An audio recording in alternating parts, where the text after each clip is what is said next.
Well, hello everyone. It's another Wednesday. Well, actually, in the Netherlands it's Thursday, and for Joe it's going to be Thursday too. It's actually midnight right now, and well, here we are, and we are going to talk about the uh, the impact and the results of having an impact. Well, today Joe is going to do most of the talking, at least. That's the plan. Um,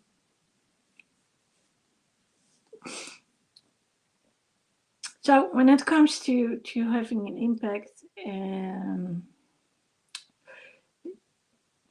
this is about speaking out and how speaking out can have an impact on other people. And, when you keep quiet, things just don't change. That's the whole thing. People don't know what's going on. They might see that something is going on, but they might not know what is going on. And not until you communicate what's going on will people know what's going on. But then, and that's where the story of Tiki Joe is coming in. There are the people who, in order to process other stuff, start speaking out. And she's been doing so by posting several things. She has set up a fan page, but I don't want to spoil it just yet. And well, she did such a good job that almost half a year later, she's got almost 6,000 followers. Well, that's impressive, and that's because she actually puts a lot of work into it. Sometimes she posts like 4 times a day, maybe even five. I'm not sure. So that's a great job what she does, and she not only um, puts pictures out there, but there are also quotes. So she basically tells people how she's feeling. So when it comes to having an impact by speaking out, that's basically what she's doing. Who else had an impact by speaking out? Um, well, that's a little bit of a longer story. So here in the Netherlands, of course, everywhere we have Corona, but some people in the Netherlands who are anti-vaccination think it's a good idea to actually make a comparison between the Nazi regime, yes, you heard me, and the Jews. And of course, the government is supposed to be the Nazi regime, and the anti-vaxxers are the Jews. And of course, that's not a good comparison. And it came to an extent that they were actually putting on some sort of play.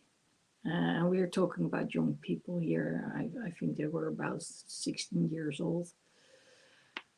And they said they did it in order to celebrate a friend coming home. But you might imagine how shocking this was for certain people, especially those who have survived World War II. And well, one of the survivors, she actually spoke out. So the young people spoke out as to make a point. We do not agree with what's going on. And then the lady who had been 3 years old during World War II did the same thing. And she said, "You cannot do this." Well, young people didn't really know what they were talking about. And they also were kind of chaotic when it came to certain locations, which reminded me actually of my own question I had last week. Because I said, I'm pretty sure that there have been camps here in the Netherlands. And then I was thinking about it and I was like, because I actually didn't know the exact locations. And now I do. There were four, maybe five, but at least four in the Netherlands. And of course, there were a lot in Germany, and there were some in Poland too. One of the most cruel ones were there. And yeah,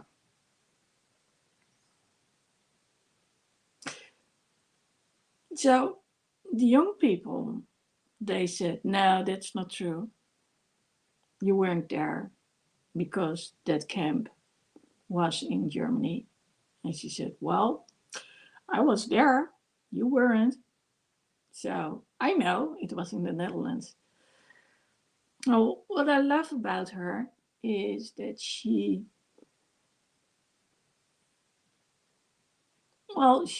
actually had a good conversation with the boys. So she spoke her mind, and then she told them what it was like. Well, apparently on the planning is that they're actually going to visit a concentration camp. Apparently this lady Luz has gone from camp to camp. And if it's possible and she's willing to, I'm going to see if I can get her on the show, or maybe we can record an interview prior to the show, and I can broadcast that one because I think she's a very inspirational lady. But what I was surprised about is some people stepped up and spoke out about what the boys were doing, and others didn't. Up till the point that when they were going to have this meeting and this conversation with this lady, one of them had to work, and he almost got excused because he had to work. Well, I don't think that's a good thing. I mean, there's a reason why you have to talk to the woman. You have to learn from it, especially when you're that young. You have to know your consequences. Um, and eventually, someone swapped places with him, so he could actually go there, and that was a good thing. So, my question to you is, do you ever speak out? And if so, what was the impact? So, do you speak out and you are aware of what you're doing? So, you're doing it and people are actually listening to you? Or, you know? So, yeah, it's, it made quite an impression on me when I was reading it. But, well, that's the way it is. And on a little lighter note, when it comes to speaking out, um, most of you might know, or a few of you might know, that uh, my mom passed away almost a year ago. My dad passed away 9 years before she passed away. So now the house is about to be sold. And that means that we are going through all the stuff to, hey, there's Sam. Hi, Sam. And that means that sometimes I have to speak up about, okay, what is it that I want to do, and what do I want to keep, what not, who's going to do what. And at first there was a little disagreement having to do with, I guess, with my father's legacy. So my father had a toy store, and he also, and he was very proud of this, had this immense collection of of postcards, and they are actually printed from glass negatives. And I happen to have one here. It's hidden in here, and yeah, actually, you can see it, and that's surprising. That's cool. Yeah. Oh, you still have a show to do today? I thought you had your show tomorrow. Well, this is, by the way, called a glass negative. So what you basically do is, instead of using it on film, you use this one. I'm looking at what Sam is saying about having a show to do. You've seen the StreamYard link, right? Or do I need to put it there? Ah, that's sweet. Yeah, that's nice. I'm missing my co-host. Yeah, I don't know where she is. I have no clue. So I'm like, hey, I hope nothing has happened. She was supposed to be there, but I do know that she hasn't had much sleep. So maybe she's fallen asleep. I don't know. So I'm doing it on my own for now. I just a little improvising. But that's good. So, um, but going back to speaking out, I deemed it important to be able to hold on to not so much the glass negatives. I mean, if other people want it, that's okay. But I had one wish, and it was to be able to make sure that from every glass negative there would be a print. So I'm going to scan all of it, and there are so many out there. But it was kind of cool because today I spoke with one of the former clients of the toy store. And let's see. Oh, hang on. Oh, there's Sim. I didn't see you, Sim. Let's invite you. I've Oh, been there you I've been are. back Oh, here you're forever. there. How And you look at your doing? shirt. I love it. Oh, thank you. Yeah. So, which Ooh, Marvel character is I this? just got home maybe 15 minutes ago. I've been gone all day. It's been one of those days for me. But we a lot of things we had to take care of today. That was one or two was unexpected, but you know what? You gotta do what you gotta do. And I still have a show to do. Cause no, my show is normally, you're right, my show is normally on Wednesday. The business show is normally Wednesday at 12 noon Pacific. And then I got the regular show tomorrow at 5 p.m. But we've been going all day, and it's all good. And I mean, I could just push it to tomorrow and do two shows back to back. But you know what? I want to get this show out the way because guess what? Tomorrow's a lot of stuff we got to do. So the goal tomorrow is get home at this time, which still gives me enough time to shower and get prepared for tomorrow's show. But today, man, we we've been gone all morning, all afternoon, just so much stuff to do. And like, okay, just not gonna just happens. So yeah, I said, you know what? I think what you guys got a show today. So I want to come by, say hello to you, wish you the best. I cannot Ah, thank stay. I gotta go here and get this thing. If you go on my channel, there's no thumbnails because I didn't even have time to prepare thumbnails. oh, So you didn't. yeah, nothing Well, is on you my channel. Like I got a lot of catching up to do. So I've got to slide off of here, go prepare for that show, and hopefully I can get that show up by 5 o'clock, which is in 45 minutes. Oh, But it's so gonna, we are going to overlap. That's Mm, not. maybe not. But you have no worries. I mean, who's for you is for you. You know, people have all kind of schedules, Yeah, so that's things true. happen. Well, actually, So, one of the reasons I'm a little bit slow is, well, I guess all three hi of us Mary. had a crazy day. Hi I Mary. actually, 5 minutes prior to the show started, I arrived here back at my Oh, place. did you that quick? Wow.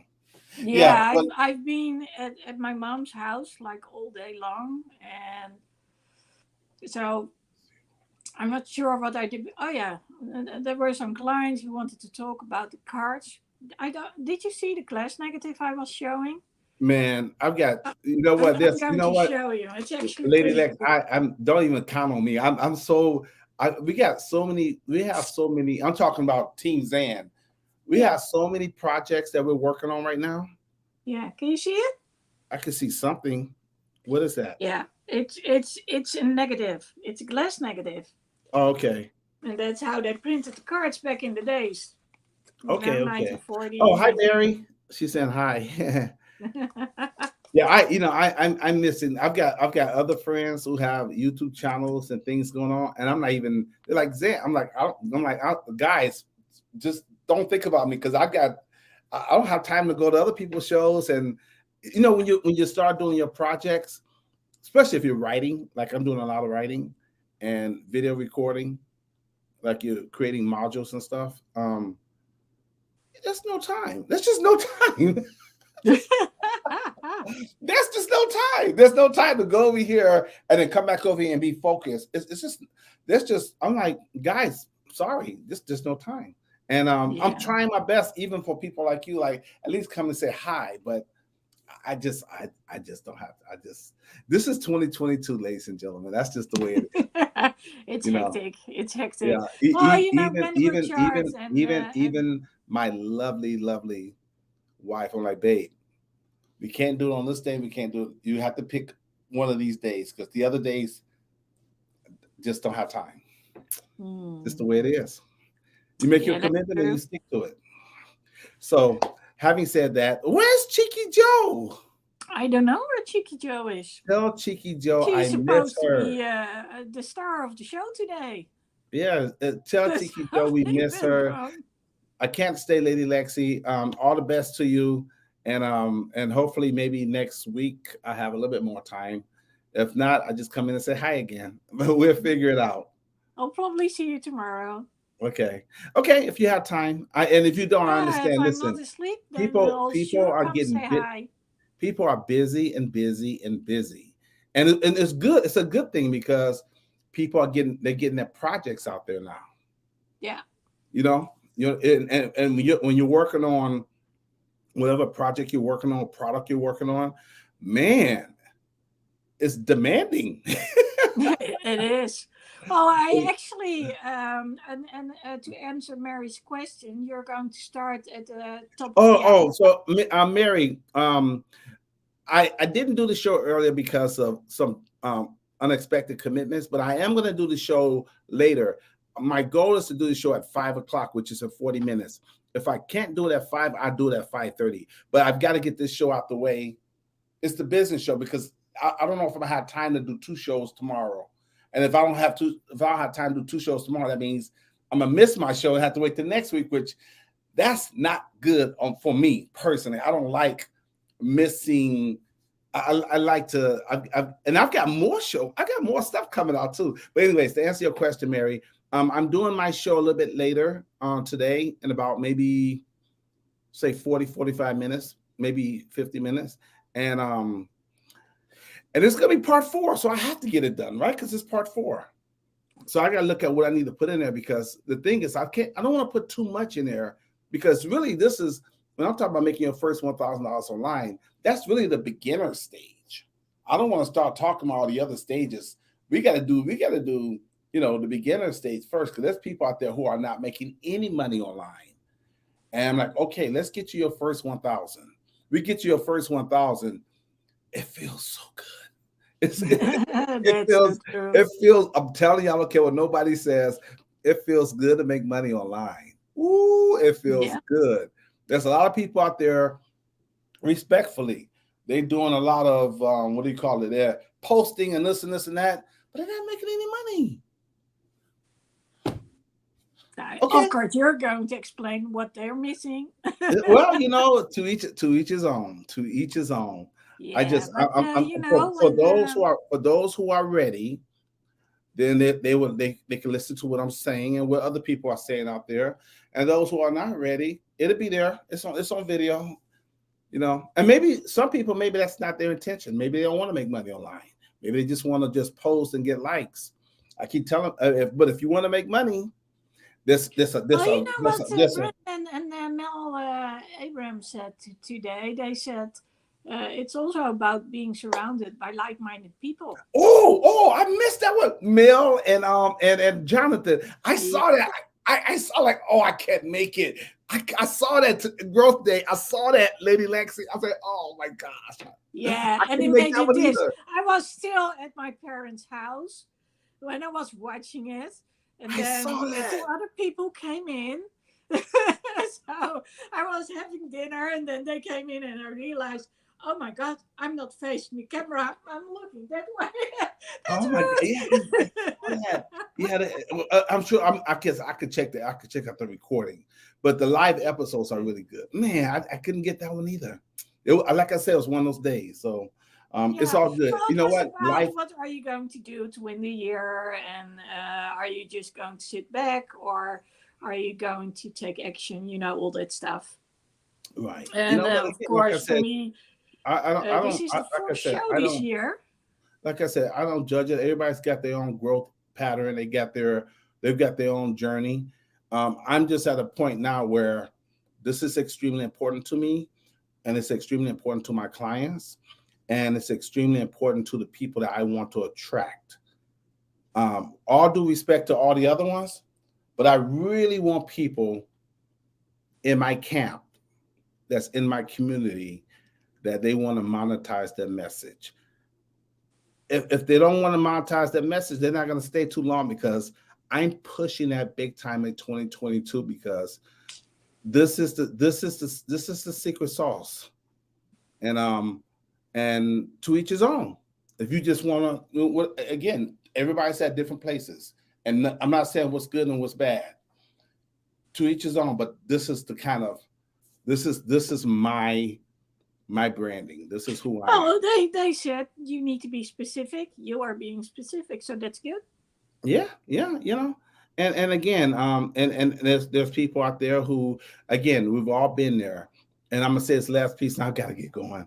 But because it's so easy to talk to you, girl. Oh, we could. I'm never gonna get it downstairs hanging out with Lady Lexi. But you do have two camps out there. You got people who are consumers, and they just want to consume and consume and consume and learn and learn and learn and learn, which is good. Read the books, watch the videos, good. But then you have another group of people, like, they're creators. It's like, okay, enough consuming, let's create. And and Yeah, but to create also requires courage. I mean, you can create as in write and record all the stuff, but then you have to get it out there, and that takes yeah, and courage, and that that's means where overcoming fear. and that's where confidence comes in. That comes in. Yes. That's what because even it takes confidence to create, but then what do you do after you create? You have to market, and that takes confidence. And what do you do Yeah. after market? You got to sell, and that takes a lot of confidence. Yeah. So and so so that's the whole process. And I need to get over there on my channel and start talking about this. Okay, Lady Lexi, that's what your channel is about. But thank you. So I just want to come Well, in and say thank you hello for to you. dropping by. Yeah.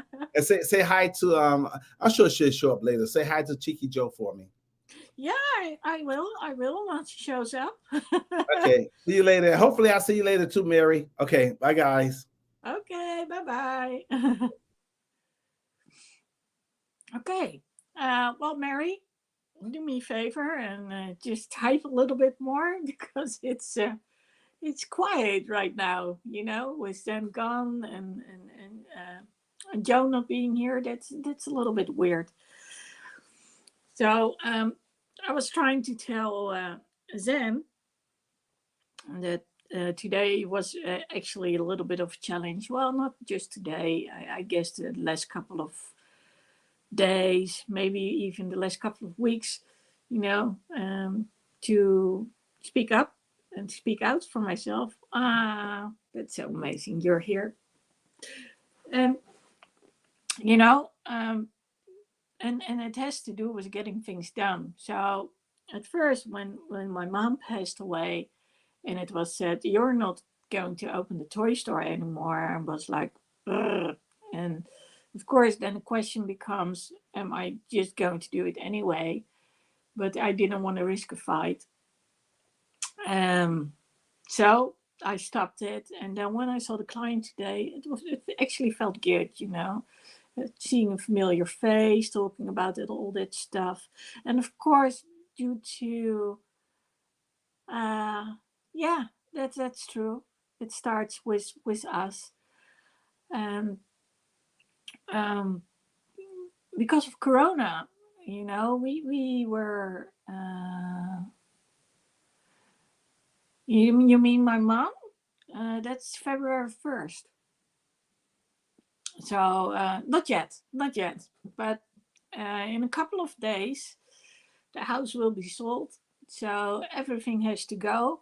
And this is interesting because now I have to work together with my brother, and he didn't understand at first why I can be very meticulous about certain things.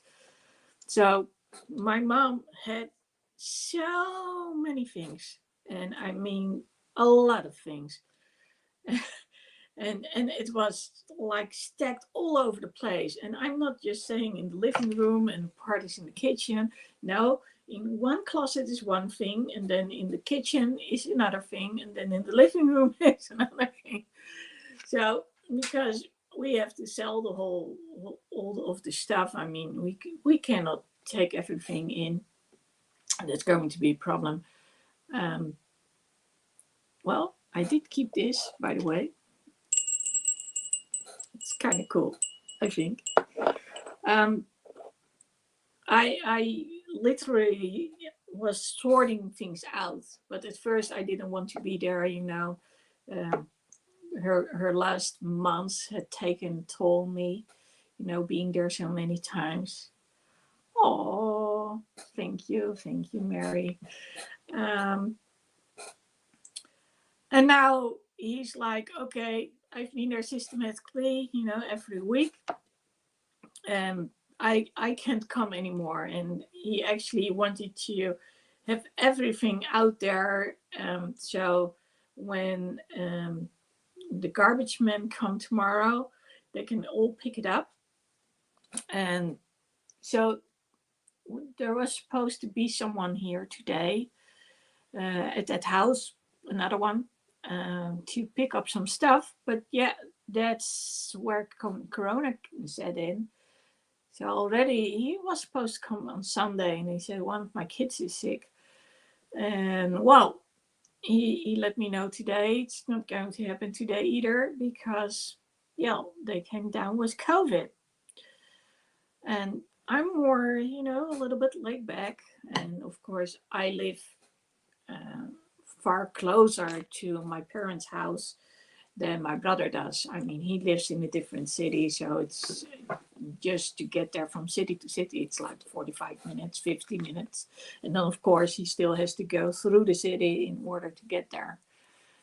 And, well, I only have to go through the city in order to get there. But today he saw what I have been doing. Yeah, we are actually donating. We already have donated a lot of stuff to charity. And in the past, when my mom was still alive, during the Christmas days, that's what we actually would do. I remember a couple of years in a row that we would go, through the toy store and get our like cards and playing cards, but also pencils, notebooks, all that stuff, um, that people could actually, because um, the The event I was talking about is there was this Christmas tree, and there were all these cards in there, and they could list what they wanted. And some said, I need a pair of socks, and others said, I want a deck of cards. And yeah, so I guess she is, but I know she would have, um, you know, turned in her grave if we just would have, thrown it all out there and to be picked up, or, um, so I was like, okay, I wanted to go to the right people. So I've actually been taking pictures and posting it on something called Marketplace. It's a Dutch thing. And just seeing if people are interested. And so this week, I've had a couple of meetings with people who wanted some of the stuff. So I've been posting all these packages, so people get it there. And it's kind of funny actually, because uh, I'm using black, yeah, I guess it's duct tape. So, and I want it to be safe. So in order to get the stuff to the people in one piece, because some of that stuff is like porcelain, or and it's fragile. So yesterday I started rubbing it. I did it in a box, and then I used some tissue paper, some plastic bubble wrapping, put it in there. That was the first box, and then I put it in another box. But in between, I used um, oh, what do you call it? Which you use to clean up um, the sink. So the thick cloth I used, because I knew it would dampen the whole thing. And then after that, there was all this black duct tape all around it. So I guess I made a statement by sending it that way. Yeah, it feels good to do it on my time. And so, yeah, it's frustrating for my brother. But, you know, I need to do it in a way that I feel good about it. And so this morning, actually, I couldn't sleep. I was thinking about those postcards, where I showed the negatives just now. And I was like, okay, how am I going to do this? I mean, if I need to get rid of those glass negatives, because one of the buyers said, I'm going to get one item, but then I want those glass negatives too. Um, yeah, that's true. Um, I was like, okay, I need a scanner, and I couldn't find the right scanner. And then I came up with a light box. And then I was looking, okay, but it needs a certain amount of light, because you already saw it when you look through it. And I'll do something different this time. So this is without the light. Now let's put the light behind it. So you're getting a little bit of an idea what's showing. But we need to have enough light in order to get it done. And then, of course, pictures need to be taken. So I needed like a tripod or something similar, so the phone can be put on top of it, and then you know we can actually do the magic, use an app, reverse it, and hey, it's there. But this is number, yeah, you see it right, 3,663. So there are a lot of the numbers out there, but it's, like I said, it's my dad's legacy, and he was very passionate about it. And you know, I don't need to have all the glass negatives, but I just want to make sure that everything that's on there, that's printed. And I just want to have one card of each. So one unique card of each. So when the other client came today, He said, "What are you going to do?" I said, "I'm going to keep it." And oh yeah, I can be very creative. And he said, "Oh, but this is the stuff people want." I said, "I know. And that's what I want too, because it's a number of collections that have been put together. And it's so cool to actually see those little notes on there, like, okay, what's the name of the street and the amount of stuff the amount of cards they want printed, but also, okay, this is going to be on there, this is not going to be on there. And of course, when all those collections merged, everyone started with number one. And then all of a sudden it had to be sequential. So it's a lot of work to figure it out. But there's also some other cool stuff, like for instance when World War II ended and we were freed. Um, you know, there are pictures of that too. And, I really want to get it out there. And, just because someone buys part of the inventory, um, that doesn't mean that I don't believe they know what they actually have. They might have an idea, um, but I want to make it worthwhile. So, yeah, one step at a time. And so in those 9 years that my dad wasn't around, well, for the first year it was closed, and then the next 8 years I was there. It was a good way to keep an eye on my mom.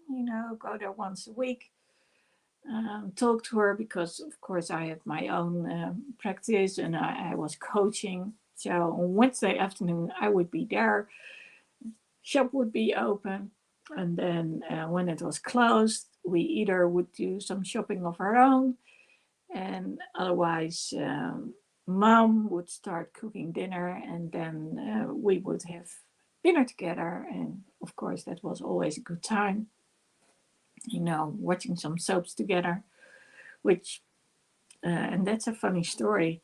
I think, about 18 years old when we started to have satellite television over here, and then the soaps came also to the Netherlands. And now back then we had As the World Turns, and I actually watched that with my dad, and it finished in the week he passed away. So yeah, and yes, those memories are absolutely priceless. So um, of course there was another soap too, which was the slow one, The Bold and the Beautiful. But you know, um, my dad watched it, and so at some point my mom started watching it, and then I started watching it with my mom again.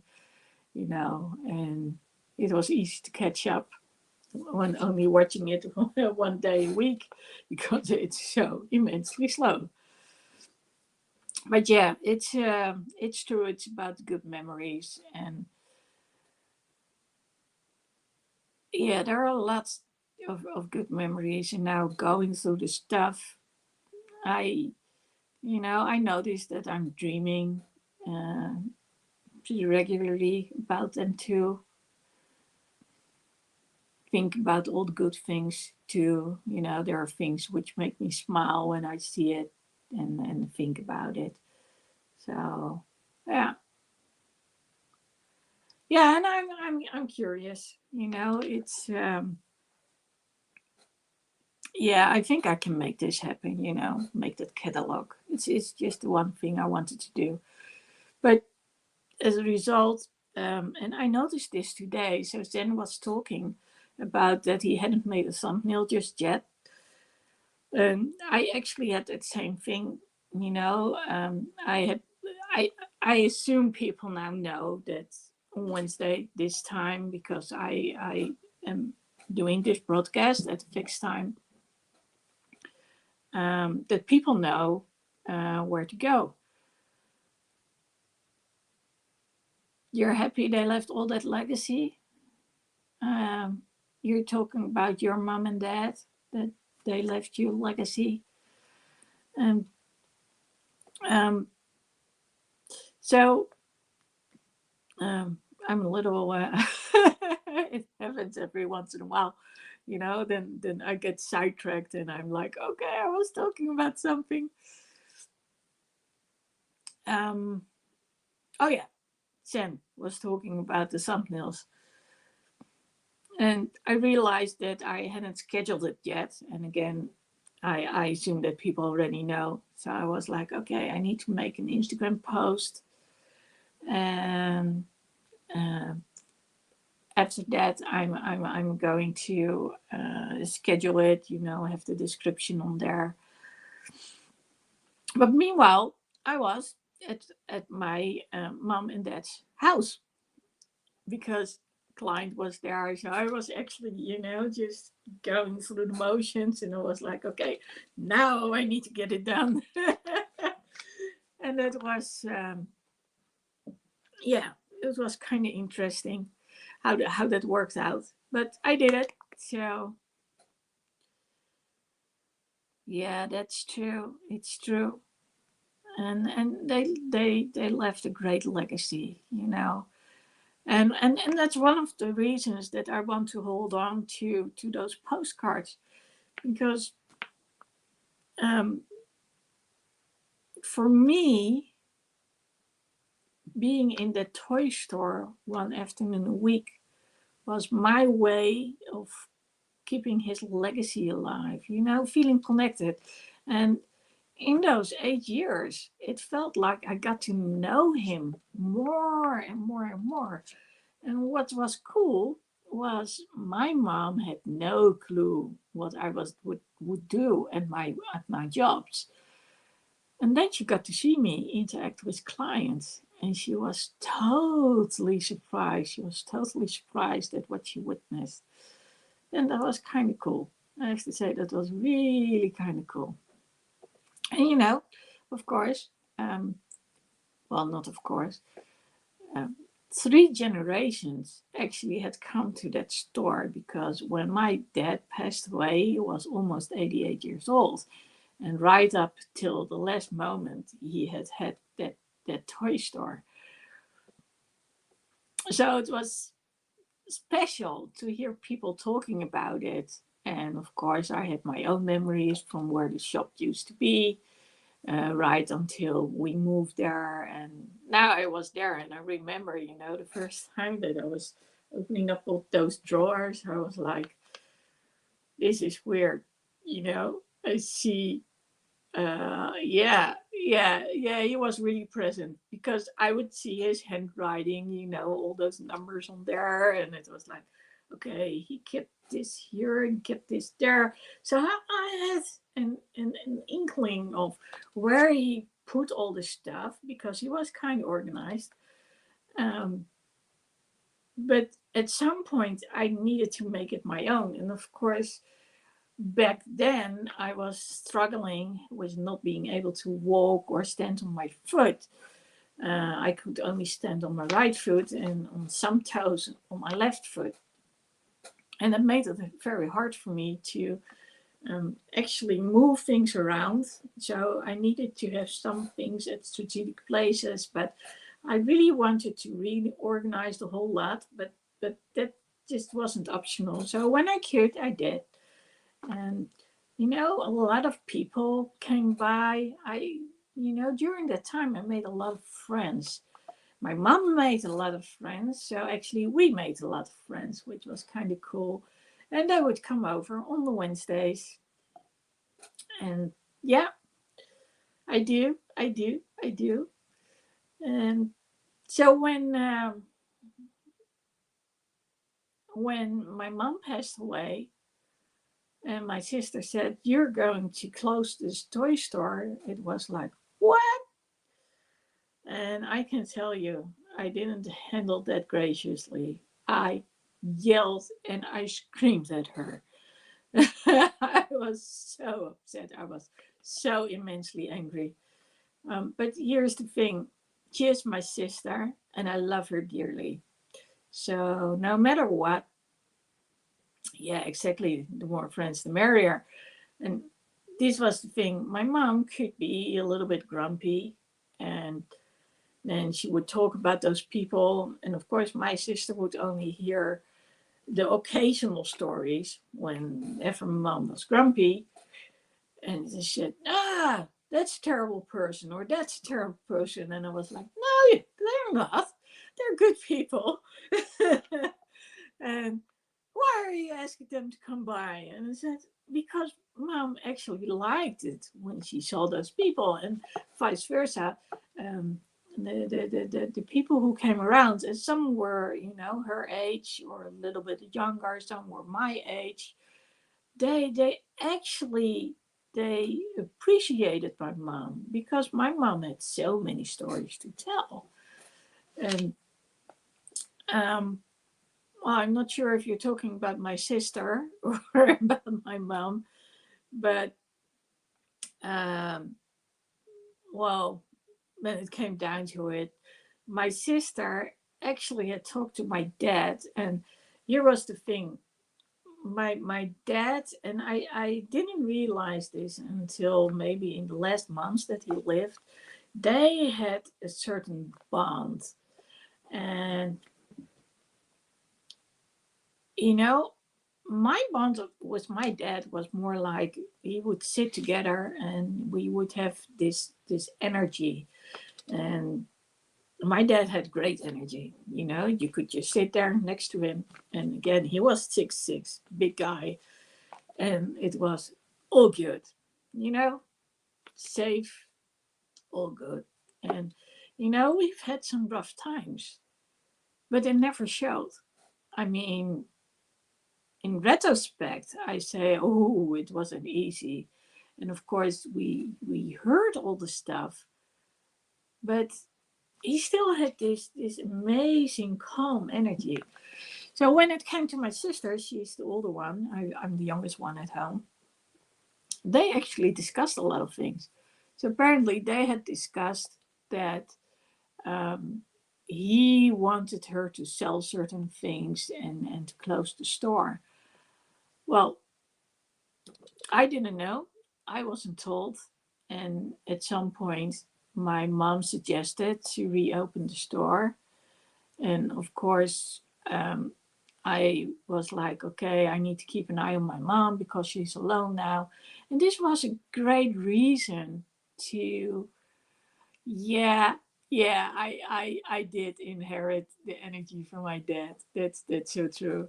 And um, so for my mom, it was better that it was open again because she needed to see people. And, in the last 5 years when my dad was still alive, um, she did a lot of things. She took care of his medication, all that stuff, like only a woman can do. Uh, or maybe I should say a wife, because she was very dedicated, and she really took good care of him. And as a result, she lost herself in the process, and she didn't go out anymore. And which basically meant, she got frightened to be outside. She got older too, and she was more fragile. And oh, that was a shame. So she didn't do much more. She walked a lot in the house, and she cleaned up, and it's two houses combined, so it's huge for her to do. But that going outside, that became harder and harder. And one of the memories I actually have was us going to the beach in the summer prior to when she passed away. I believe it was a very hot day, and the cars were piling up. There were so many cars out there. Um, so on one hand, she had, uh, yes, yes, she had us all. So on one hand, she enjoyed it, being out there and seeing everything, seeing the environment, being there. On the other hand, she was, it was too much for her. And I tried to get her out of the car, but she was afraid she was going to fall down. So back then I had two pairs of crutches in my car. I readjusted one pair, but she didn't want to do it. She didn't want to walk with crutches. She always said because she was very tiny that they actually, instead of elbow crutches, it was more like armpit crutches. So, yeah, that was funny. And although, yeah, yeah, I guess you do. I heard from Cheeky Joe. Yeah, and she has had fallen asleep. I know she had a rough couple of days. So I'm just going to watch her and see when she drops by.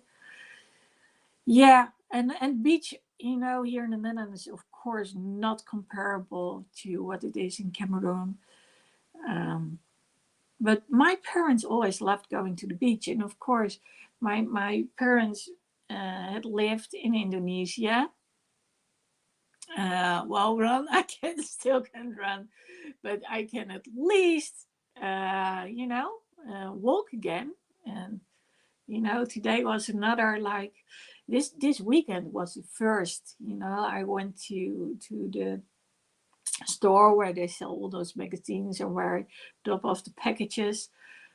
And I said to my brother this weekend, "Hey, this is the first time I went there without my crutches, and today I went there again, and it felt really good."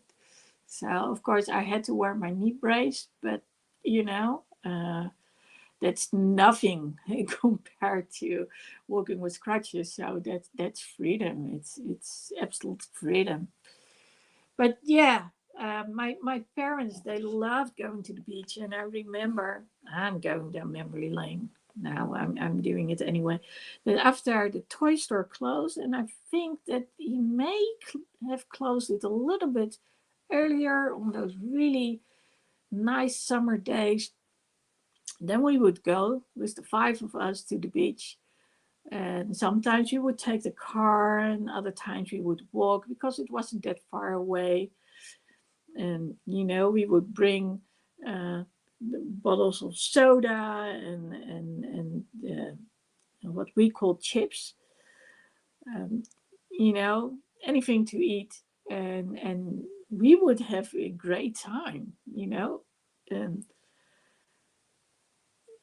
yeah, my dad, he really loved the beach. He really loved going there. And well, they of course they lived in the tropics, um, Indonesia, New Guinea.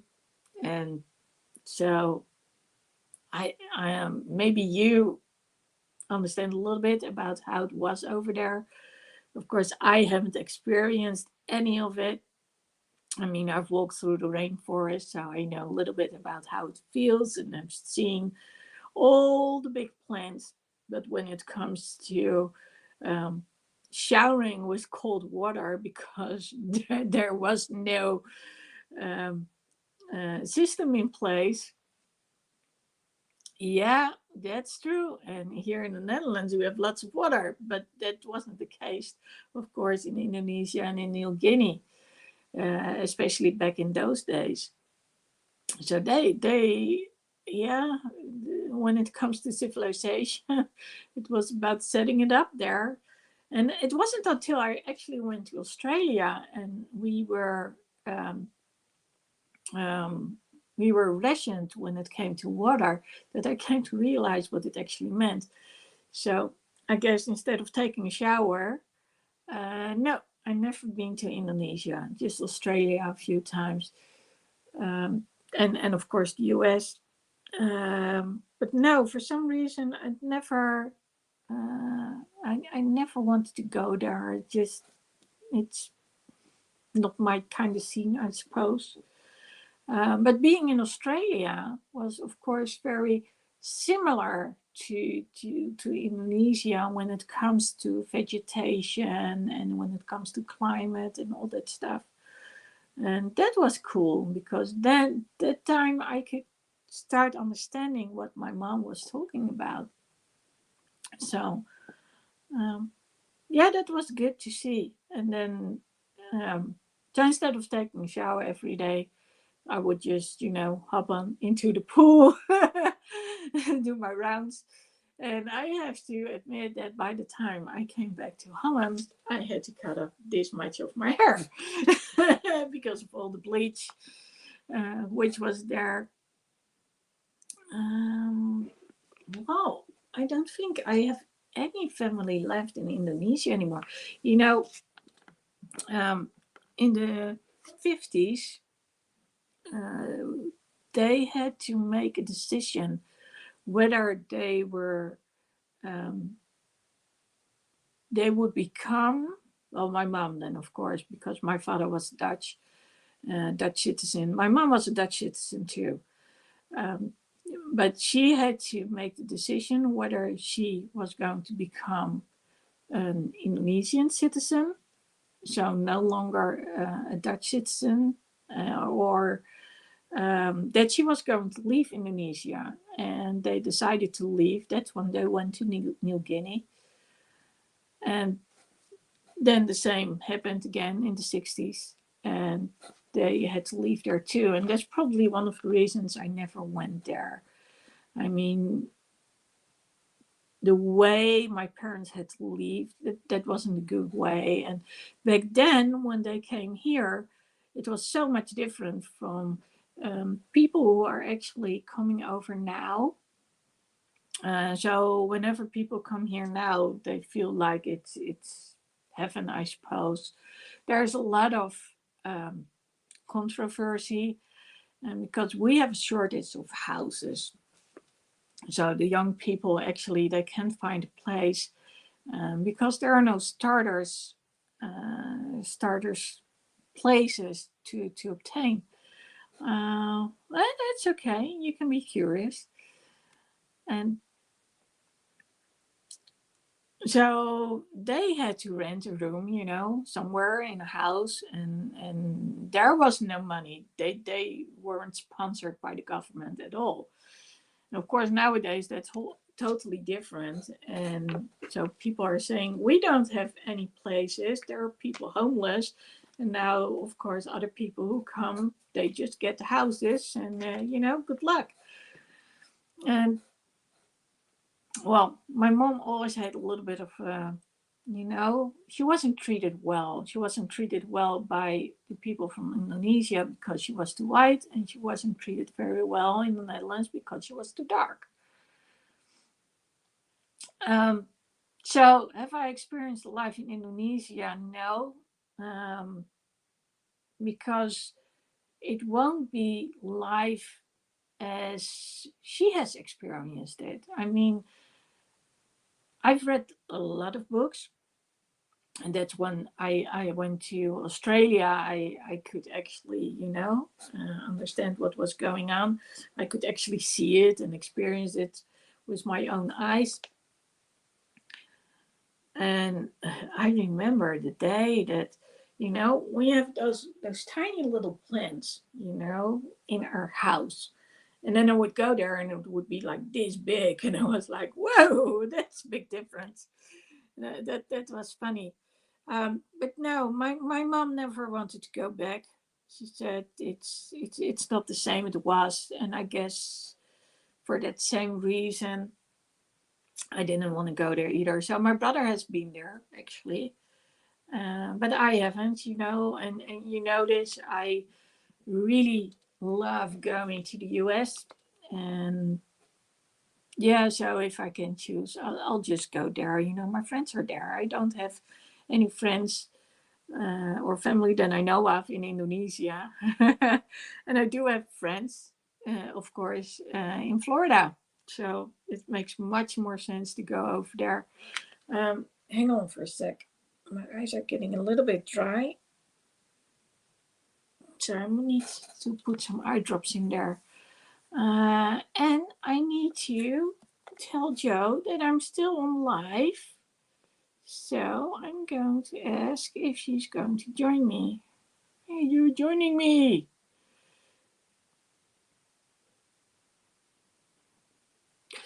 So just one sec, because otherwise my contacts are going to kill me.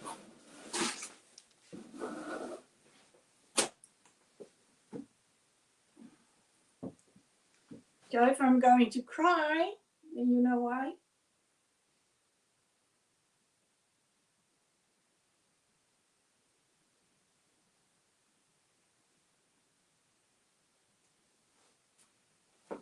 So that's better.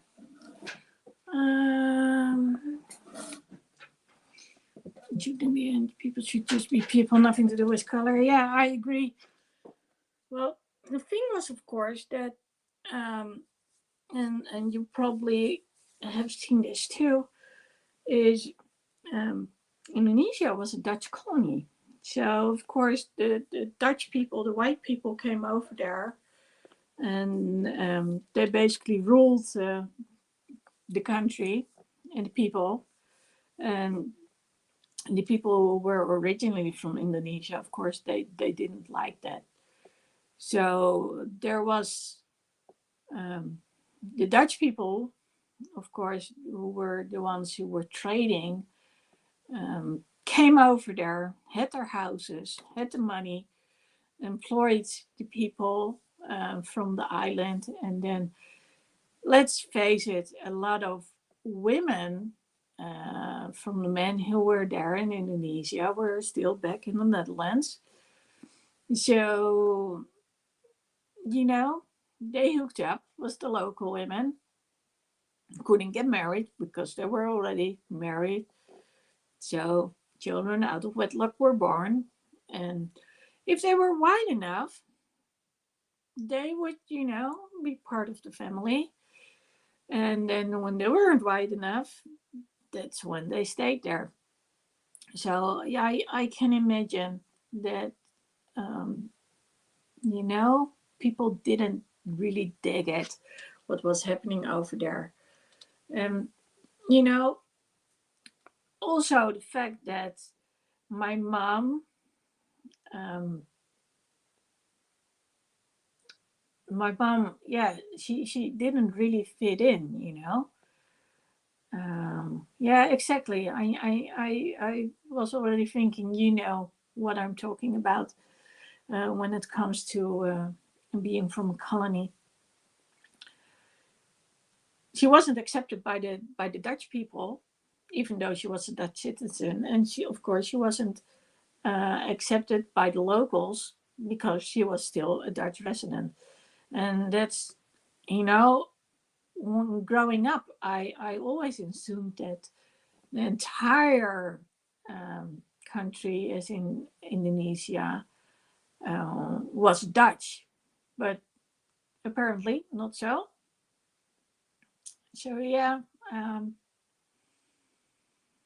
it was hard. And then, of course, when she came over here, people weren't used to seeing people who were other than blonde and blue eyed.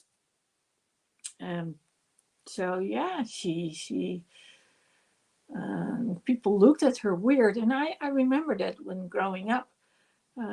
Kids weren't used to dark brown eyes, and I would go, kneel and then talk to them. So I would be on eye level, and it was like,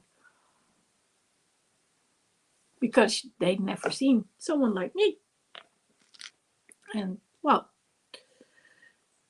now the good thing is, I could easily adjust, but for my mom, it was a whole different story because she basically had been bullied all her life. And yeah, it's true. With the internet, things are way easier, and back then it wasn't. That's absolutely so true. I don't even think it's a result of the internet. I don't know. Um, the Netherlands, the Dutch people are actually people who like to travel a lot, and of course there are so many cultures and people coming to the Netherlands. I mean, we used to have a lot of Turkish people. We still do. Then we got joined by the Moroccan people. Of course, by the time I grew up, there were also already a lot of Chinese people over there, and of course, the Indonesian people too. And now, with the borders being open, there are also a lot of Polish people. So it's a mixture of so many people over here. And yes, with the better transportation systems, but also with the boundaries, with the borders. I remember growing up that whenever we were going to different country, then we would have to stop at the border, and um, well, we don't. We can just, the road stays the same. Well, maybe there is a difference in quality, but basically you only see it because there's a change in name, but it's still, you know, sort of the same road. It just says we're in a different country, and they show the rules, but there's no checkpoint or anything. So yeah, life is a lot different now when it comes to crossing borders, and yeah, we are curious by nature as Dutch people. My dad, he really loved to travel. And it's funny because now we're going through the house, there are all those little tiny spoons, and they all have like these inlays in there. Yeah, I assume that you're staying with me, or are you going to join Zen? I'll hear it. Uh, it's your choice what you're going to do. Um, but yeah, it's nice to look at all those memorabilia, the souvenirs. Yeah, from all the countries where they've been in. And my dad actually did most of the traveling. He was working for an airline, which later became the KLM, so the Royal Transportation. And as a result, he could fly, for a huge discount. So he used that to visit Japan and other um, countries. Well, I might be going on. I still hope that Joe is going to join me. I don't know if she's given up on me today, because she fell asleep. Um, we'll see. And otherwise, I'll probably wrap it up half past. That's a nice time, an hour and a half. Um, but yeah, he did a lot of traveling, and it's funny because he went to Japan, and my sister has been to Japan. She actually learned to speak Japanese, and here I am, and I've not gone to. Yeah, that would have been nice, if those discounts had been transferred to me. Oh well, you know, um, it's actually not that expensive if you I mean all combined. It's it's a lot of money if you want to travel, um, in the country itself, and now you go across the border. Yeah, of course it's more, um, but still, it used to be far more expensive back in the day.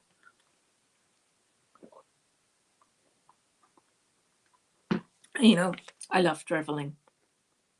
Did I ask? No, no, I haven't asked. Um, and it doesn't work that way. Not over here. Because he wasn't, of course, working anymore for KLM. I mean, he got a pension. I suppose part of them. I remember he got pension from the army too, and then he had the toy store. So, it's okay, and there are some things I really want to do, and I want to show my dad how certain things, you know, if I well, you know about my plans, with the parks and all that stuff.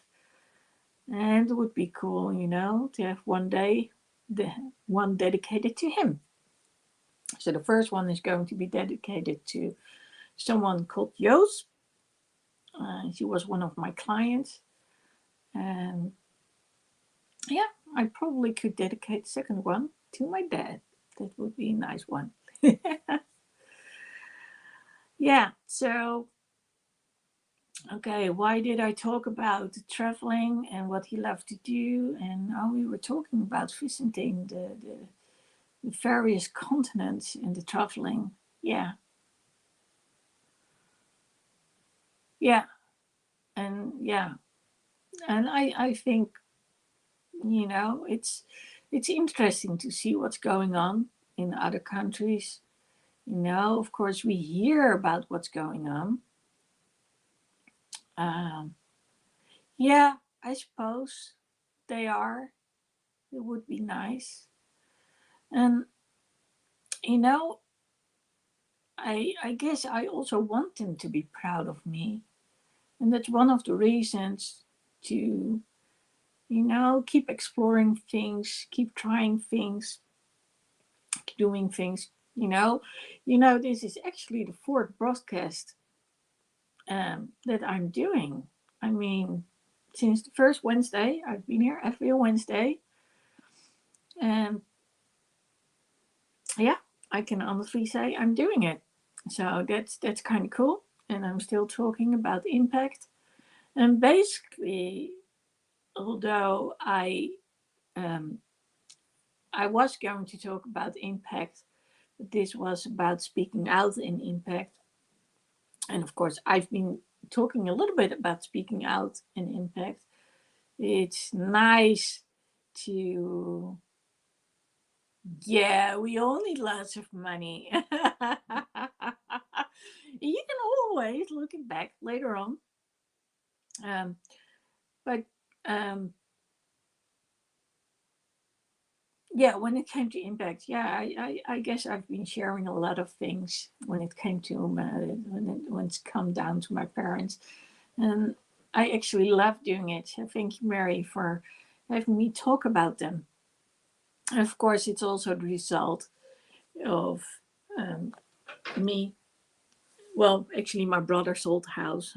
I didn't have anything to do with selling the house, but it's yeah, it's good to be talking about them.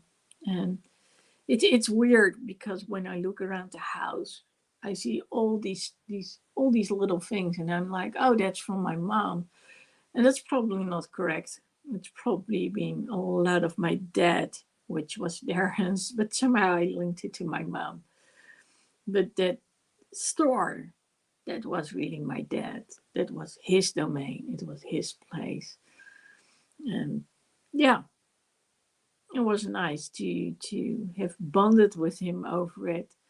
And I I realized that he probably, I mean, rationally speaking, he didn't know it. Yeah, I mean, I never thought that I was going to do a similar job. You know, when growing up and at school, of course, we talked about, okay, are we going to follow in our parents' footsteps? Little did I know, I was going to be running the toy store. And actually, for me, it wasn't that different from what I did in daily life, the coaching and all. And before that, in IT, talking to suppliers and all that stuff. Um, yeah, I don't know. It depends. If Joe is going to join me, I'll probably be here a little bit later. And if she's not, I might wrap it up like in 14 or 15 minutes. Um, I'm just going to see. I still hope that she's going to join me in a little bit. Would be nice. But it's also nice to go down memory lane. So, and being having been there so much, and especially in the last couple of weeks, and most certainly this week, um, and which was noticeable, and that's why I was very surprised when I was looking on Instagram to um, to create a post about this broadcast. I saw that the previous post actually had been the wrapping up of this broadcast, and I was like, "Oh, that never happens." Normally I go live at least once a day on Instagram, so that was a new one for me. And yes, I know. And for those who are wondering who I'm talking to Mary. And if you get to see Mary, she was on my show last week, so you can still see her. She has this amazing smile.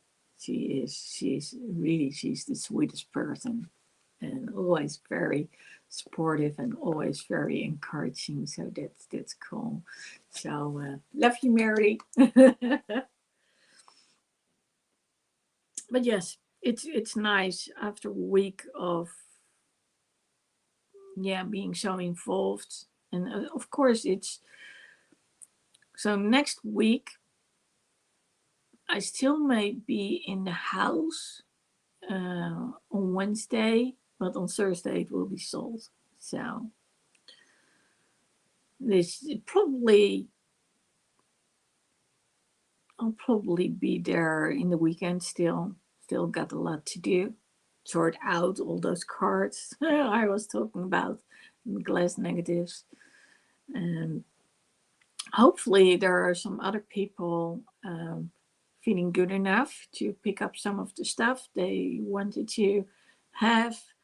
Um, and just maybe, and we've been talking about it, we might drive up there and just put the boxes on their doorstep, like, okay, you've got COVID and we don't want COVID, but here's the stuff.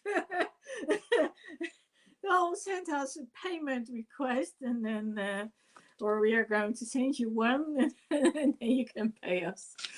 you know that might be a solution. I mean, they can't help that they're sick, and they got other things to worry about. And especially if there are several within a family who are sick, that's taking quite a toll on people. So I understand why he wasn't around. But yeah, it would be a shame. I always like it um, when stuff goes to people who can appreciate it. Um, when I was selling some of the stuff from the toy store, there were always people who wanted to have the cars and the trains and all that stuff. And they, at some point, people would just buy it in bulk. And I was always surprised. And they said, "Yeah, we're going to the fair, and that's where we are going to sell it." Yeah. And then they would come, and there I would be, ripping all the stuff up. And it was a great way, because I wasn't going to buy any new stuff anyway. I mean, if you're going to do a job, it's best to do one really well. And of course, I my goal was to, at some point, have the shop sold out, and it didn't go the way I had planned, of course. And this was also due to COVID for the large part. And then when my mom got when she had less and less energy, it was harder to have the store open, because she just needed someone to talk to. So things changed. But yeah, Now, yeah, it's weird to be wrapping things really up. So, I was at the back of the store. It doesn't look like anything anymore compared to when I was there. You know, everything has been torn down, all the racks and all the other stuff. And that's weird. In my mind, I can still see it. I'm walking through it, and I see all those little things, for on bikes, necklaces for kids, the beads, the big wooden beads. There was a lot of wooden stuff actually in there, wooden cars, wooden trains. Still the sturdy stuff, the stuff which was made from high quality. And that's why people still loved going there. Because since my father was on his own, he didn't have to sell anything. Um, he just kept it there. And, it never was outdated. That was the good thing. And that was funny. Yeah, that was funny. But yes, it's, I guess it's time to wrap things up. And I'm glad that I've been able to talk about it during this broadcast, going down memory lane. And I am aware I was a bit sluggish, at the beginning of the show, which is the result of not having had much sleep, and of course not having rested before I had the show. My brother came over. He's sleeping over at the house, and he always goes to sleep at 10. And so he arrived at 9. And well, like I said, there were friends over. They actually um, are have been very involved, both with the store, but also with my mom helping us out. I remember that one day it was pouring down, and I was standing there in the toy store helping people, and I was looking outside, and it was like I could hear it splashing, dripping. I was, oh, this is not good. And then they helped me out because the whole roof was flooded, and as a result it came through the ceiling. And well, I still see the amount of water which went through the rain pipe once they had declogged it, because there were all these needles from the pine trees in there. And you can clean them all you want, but they keep falling. That's the way it works. So they were there, and then my brother showed up later on, and he was stressed out. And I was like, yeah, I still have a few days. Now I'm going to be there like every day. Uh, of course, I still have to do other stuff too. But so in the end, I stayed there for, another few hours, and I actually left half an hour prior to when this broadcast was starting. So yeah, that was a little bit. I was a little bit in a rush, and but it worked out, and it felt good. But yes, I it was one of the reasons I was a little bit sluggish, and of course I had to improvise. Was Cheeky Joe not being here? Still not being here. Cheeky Joe, I miss you. But that's okay. That's okay. It's um, you know when I was talking to her earlier today, before I went over to my parents' house, we were on the phone. Well, actually, we were talking um, over the net, and I said, "Well, I want to share the story, about the Holocaust survivor, and that she had to speak out. as a result of those boys speaking out.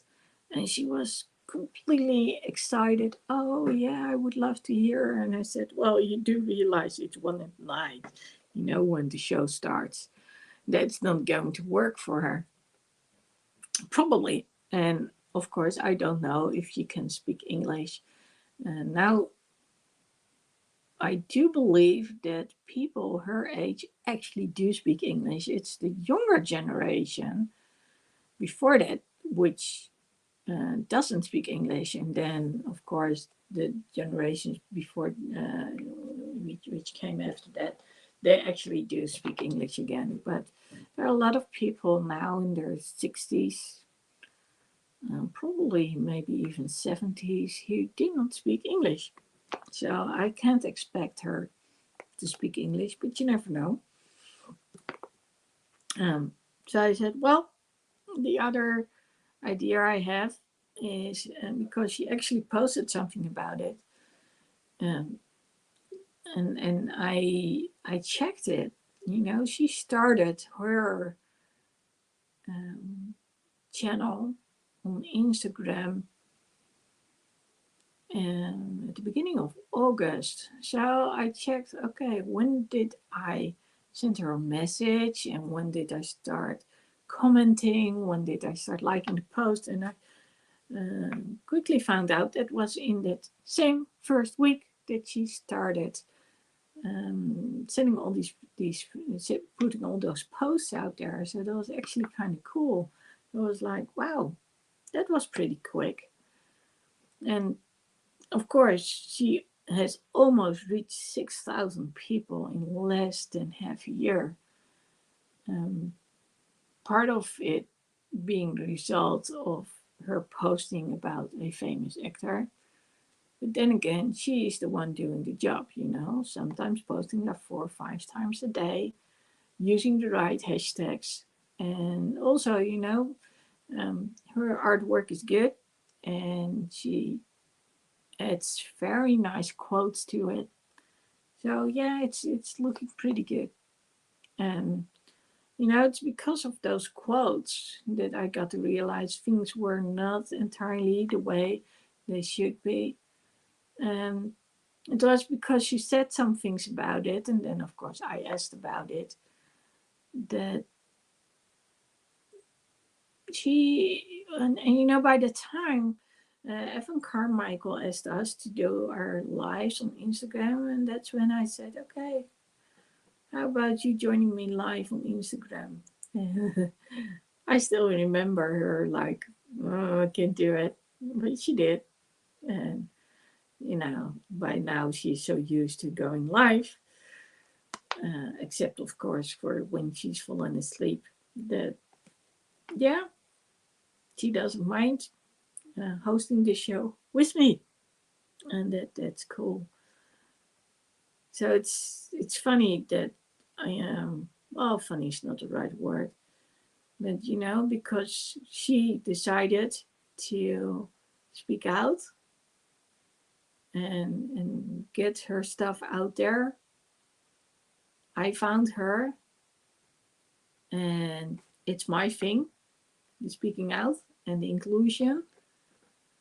And of course, the inclusion is something I learned from because of that actor. And inclusion was me, I know all about. And I actually talked about it a little bit during during today's broadcast, specifically how my mom experienced it.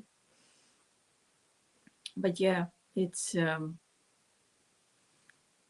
by her posting all that stuff, we we got to talk on Instagram Live, and she's been a huge inspiration for a lot of things where I talk about. Of course, I also talk about a lot of other stuff. I mean, especially with what my clients are going through and have gone through. But it's nice to see that it makes a difference for people out there.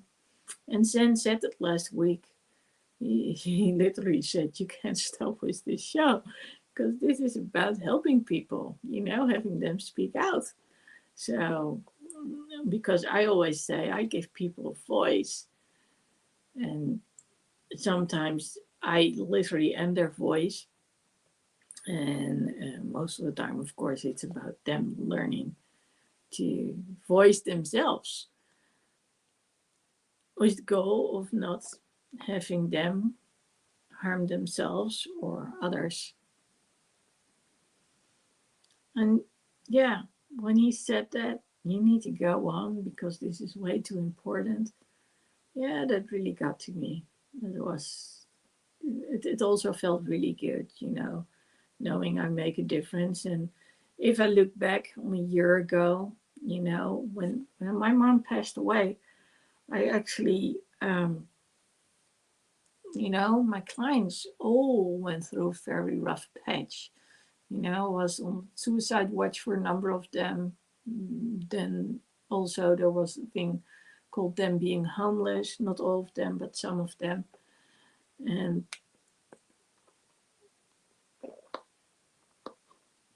one actually had to stay at the Salvation Army. And that day when my mom passed away, that was that one day that I walked him in there. I talked about it today, and I said, yeah, that made an impact on me because people were trying to call me. Um, of course, they were going to tell me that they'd found my mom and she was no longer alive. But I was like, this is one of the worst days of my client's life, and I need to support him. I can talk to people on the phone, and of course, I didn't realize that something was going on. Um, and then when I got to the car, that's when I read the message, and that's when I knew. So yeah, that was, yeah, it was very turbulent year, and especially a year ago, it was very turbulent. But being able now to say um, that they're in a good place. Of course, they still have their struggles, especially one of them has his struggles. No, that's not correct. All of them have their struggles, but some in other ways than the other ones. But seeing they're doing better, that's worth a lot. And sometimes it's only about the basics having improved. I mean, trauma is trauma, and trauma just doesn't go away by itself. But seeing, those little changes, like okay, there's someone and he doesn't have to go from room to room. He can actually decide what he wants to eat, not being worried that he's going to fall sick because of the food. And yeah, that means a lot. And yeah, like I said, each one has their own troubles. I guess we all do. And it's surprising how strong we actually are and what we are able to endure. And of course, I have lost a client too. He didn't feel the confidence anymore. Of course, that was also the result of chemical disbalance in her brain. But still, you know,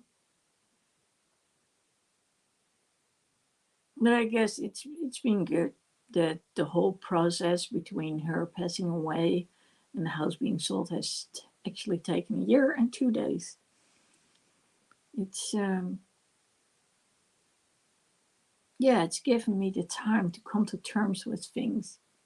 Also health wise, you know, I I've taken a lot more rest. I hadn't I, I, I, I'm not woken up anymore by the police asking me 7 o'clock to please drop by because they can't get in the house. And I could,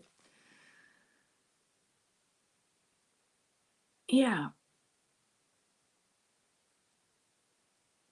yeah, it was time to think about myself again. So this is a sprint, last few days.